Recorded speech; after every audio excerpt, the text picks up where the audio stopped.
back to Tales of the Hobbit, the place where we uncover the mysteries, adaptations, and hidden stories of Middle-earth. Now, imagine this. The year is 2001. You're sitting in the theater, the screen is dark, and Howard Shore's haunting score fills the air. The Fellowship of the Ring begins to unfold, and for the first time ever, Tolkien's world is alive on the big screen. Every detail, the Shire, Rivendell, Moria, it feels real. But for those who had read the books, something was missing. When Frodo is chased by the Ringwraiths, weakened and on the verge of death, it isn't Glorfindel who finds him. Instead, Arwen takes his place, riding fiercely against the Nine and summoning the flood at the ford of Bruinen. It's thrilling, it's cinematic, but for many, it raised a question. Where was Glorfindel? This wasn't just any elf that was left out. Glorfindel is one of the greatest elves in Tolkien's entire legendarium, a hero who had walked in Valinor under the light of the two trees, a warrior who had slain a Balrog at the cost of his own life, and one of the very few beings in Middle-earth whose power was said to rival the Maiar themselves, a living legend of the First Age, walking quietly in the background of the Third. And yet, Peter Jackson and his team chose not to include him in the films at all. Why? Why would such an extraordinary figure be left on the cutting room floor? Why would they take a character steeped in myth and replace him with someone whose role in the books was far more passive? Was it a mistake, or was it a stroke of genius for storytelling on screen? Today, we're going to dive into this fascinating decision, exploring who Glorfindel truly was, why he mattered so much in Tolkien's mythos, and why Peter Jackson ultimately chose to leave him out. And along the way, we'll also imagine what it might have looked like had he been included. So pour yourself a mug of ale, settle by the fire, and let's journey deep into one of the most debated omissions of the Lord of the Rings film trilogy. The challenge of adapting Tolkien. When Peter Jackson set out to bring The Lord of the Rings to the big screen, he faced an almost impossible task. Tolkien's world is vast, layered with myths, histories, and characters that could fill dozens of films. Yet, cinema demands focus. It demands that every scene drive the story forward without unnecessary detours. And so, some elements, beloved though they are, had to be left behind. Tom Bombadil, the Scouring of the Shire, and yes, Glorfindel. Of all the omissions, perhaps none has sparked much quiet curiosity as the absence of this legendary elf. Why was he not included? To answer, we first need to understand just who Glorfindel was. The legend of Glorfindel. Glorfindel is not just another elf among elves. He stands as one of the mightiest figures in Tolkien's writings. Thousands of years old, he was born in the First Age, when the world was still young and the elves shone brightest. Unlike most of the elves we meet in The Lord of the Rings, Glorfindel had lived in Valinor itself, where he saw the two trees before their destruction. He walked in the very light of creation, something few beings could claim. But Glorfindel was not only ancient, he was heroic. In the fall of Gondolin, one of the great tragedies of the First Age, Glorfindel fought a Balrog to protect his people, and against all odds, he slew it. The cost, however, was his own life. But even in death, his tale was not over. The Valar restored him, sending him back to Middle-earth with even greater power, almost rivaling the Maiar themselves.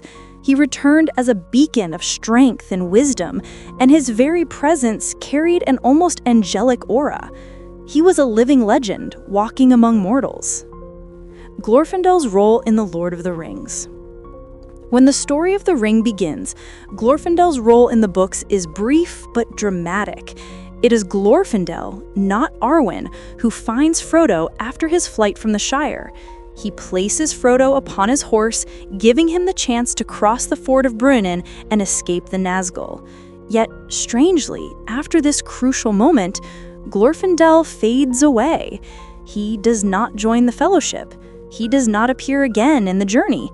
It is as though this great hero, this Balrog slayer, this ancient champion, walks on stage, saves the day, and then exits forever. The problem of Glorfindel. And here lies the problem for filmmakers.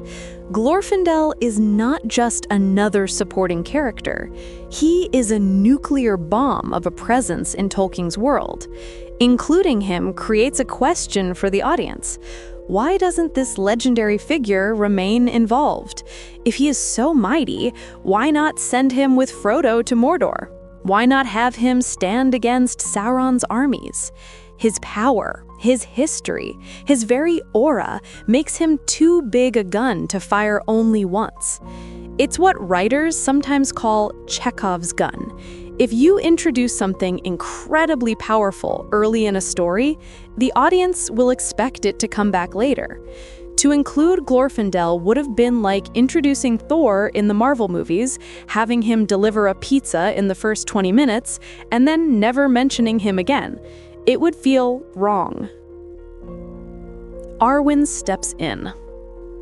So Peter Jackson made a choice. Instead of introducing a powerhouse character who would immediately vanish, he gave Glorfindel's role to Arwen. This was in many ways a brilliant move. In the books, Arwen's role is largely passive. She waits, she weaves, she fades. But in the films, she needed more presence. Giving her Glorfindel's dramatic ride with Frodo gave her agency, gave her strength, and gave audiences a reason to care about her beyond her love story with Aragorn. It also created one of the most iconic moments of the trilogy. Arwen standing in the river, invoking the waters of her father's power to sweep away the ringwraiths. By transferring Glorfindel's role to Arwen, Jackson solved two problems at once. He avoided the issue of a character too powerful to use again, and he gave Arwen a meaningful place in the adventure. Other omissions for the same reason. Glorfindel was not alone in this fate. Tom Bombadil was cut because, while delightful, he adds nothing to the central story of the ring. The Scouring of the Shire, though powerful in the books, would have felt anticlimactic after the fall of Sauron. In each case, Jackson and his team asked, does this serve the story we are telling in film? With Glorfindel, the answer was clear. His presence in the film would raise questions it could not answer, so better to reassign his role. The what-if question. And yet, fans still wonder, what would it have been like to see Glorfindel on screen? To see this shining warrior of Valinor ride forth, his very presence striking terror into the Nazgul? Perhaps we would have loved it. Perhaps it would have distracted us. In truth, it is one of those tantalizing what-ifs that cling to adaptations. We can imagine it, but we can also understand why it never happened. The wisdom of the choice. At the end of the day, Peter Jackson's films had to walk a tightrope. They had to honor Tolkien's mythology while also working as cinema. That balance meant sacrifice. Glorfindel's omission may sting for lore lovers, but from a storytelling perspective, it made sense. It streamlined the tale, deepened Arwen's role, and kept the focus where it belonged, on the Fellowship and on Frodo's perilous journey. Closing thoughts.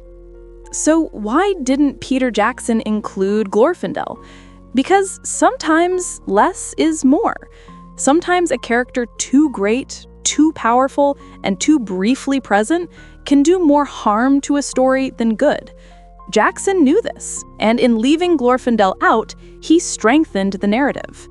But in the quiet corners of Tolkien's legendarium, Glorfindel still shines. The Balrog slayer, the returned hero, the elf of Valinor who walks in both worlds. He may not appear in the films, but in the larger mythos, his presence remains a testament to the depth of Tolkien's imagination. And for those who know his name, he will always be one of Middle-earth's brightest legends.